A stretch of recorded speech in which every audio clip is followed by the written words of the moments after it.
जातीय समीकरण को भी साधा जा रहा है नई जिम्मेदारियों के साथ। इस बीच बीजेपी अल्पसंख्यक मोर्चे के अध्यक्ष बने यूपी के बासित अली, नई जिम्मेदारी पर उन्होंने क्या कहा, टीवी से बातचीत में सुन लेते हैं। बासित, हमने यहाँ पर देखा आपका लगातार प्रयास, अब ये बड़ी जिम्मेदारी मिली है, कैसे देखते हैं जिम्मेदारी को? देखिए, दायित्व जो है वो काम की जिम्मेदारी को बढ़ा देता है और निश्चित रूप से पूरे देश में जाकर के अल्पसंख्यक समाज की जो मोदी जी की योजनाएं हैं उनको घर घर पहुंचाने का, बूथ पे पहुंचाने का काम करेंगे और सबको साथ लेकर के चलेंगे। सबको साथ लेकर के ही पार्टी के एक सामूहिक प्रयास से बूथ तक पार्टी को मजबूत करने का प्रयास करेंगे। और क्या संदेश रहेगा, क्या अल्पसंख्यक समाज तक किन मुद्दों को लेकर जाएंगे, किन विषयों को लेकर जाएंगे, क्या संदेश रहेगा? देखिए, विश्वास करो तुम मोदी पर, वह नवयुग के निर्माता हैं।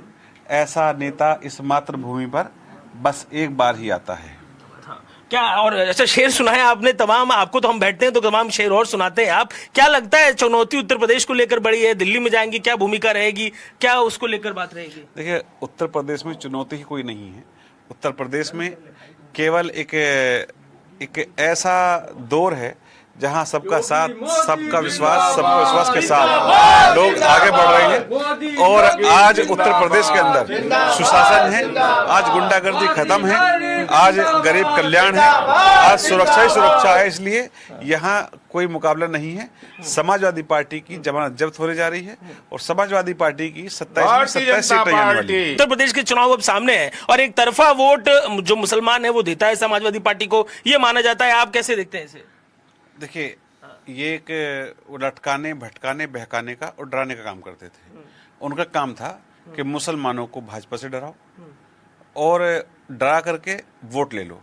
आज उन्होंने मोदी जी को देखा है, योगी जी के दौर को देखा है। यहाँ बेटियां सुरक्षित हैं, बच्चे स्कूल जा रहे हैं, आज एक्सप्रेसवे बन रहे हैं, हाईवे बन रहे हैं, एयरपोर्ट बन रहे हैं, हॉस्पिटल बन रहे हैं। आज बड़ी तादाद में जब सबका साथ, सबका विकास, सबका विश्वास केवल कहा नहीं जा रहा है, वो योजनाओं में दिख रहा है। 40% के आसपास योजनाएं अल्पसंख्यक समाज को मिल रही हैं।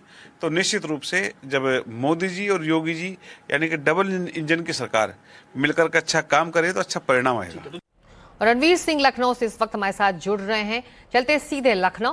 रणवीर, यूपी से 8 चेहरे, एक तरह से वहां पर जो स्थानीय टीम है, राज्य की जो टीम है, उससे एक नई ऊर्जा और उत्साह देखने को भी मिल रहा है और नजर तो 2027 पर ही है।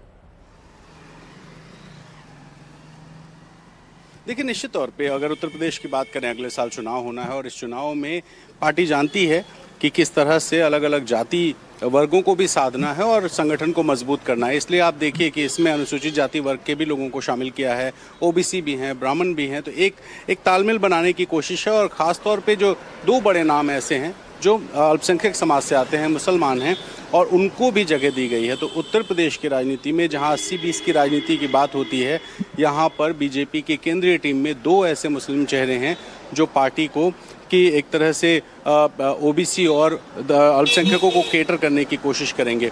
तो एक बड़ी रणनीति के तहत कहीं ना कहीं जो बीजेपी की केंद्रीय टीम आई है और ये जो संदेश देने की कोशिश है। अब अमरपाल मौर्य की बात करें, अमरपाल मौर्य जो कि ओबीसी मोर्चे के अध्यक्ष बनाए गए हैं, वो किस तरह से एक मौर्य समाज को रिप्रेजेंट भी करते हैं, राज्यसभा के सदस्य भी हैं, रायबरेली से चुनाव भी लड़ चुके हैं। तो ऐसे में ओबीसी चेहरा हैं भोला सिंह जो कि सांसद रह चुके, अनुसूचित जाति मोर्चे के अध्यक्ष रहे, उनको भी जगह दी गई है। स्मृति ईरानी एक बड़ा नाम, चर्चित नाम, देश भर में लोग उनको जानते हैं। अमेठी में राहुल गांधी को हराने वाली स्मृति ईरानी को फिर से एक लाइमलाइट में लाने की कोशिश और साथ में उनका जो अनुभव है संगठन का भी और सरकार का भी, उसको भी इस्तेमाल करने की एक कोशिश होगी। तो अलग अलग जो 8 नाम हैं, इन 8 नामों में अगर देखें तो उत्तर प्रदेश के चुनाव को कहीं ना कहीं ध्यान में रखते हुए इन नेताओं का चयन किया गया है।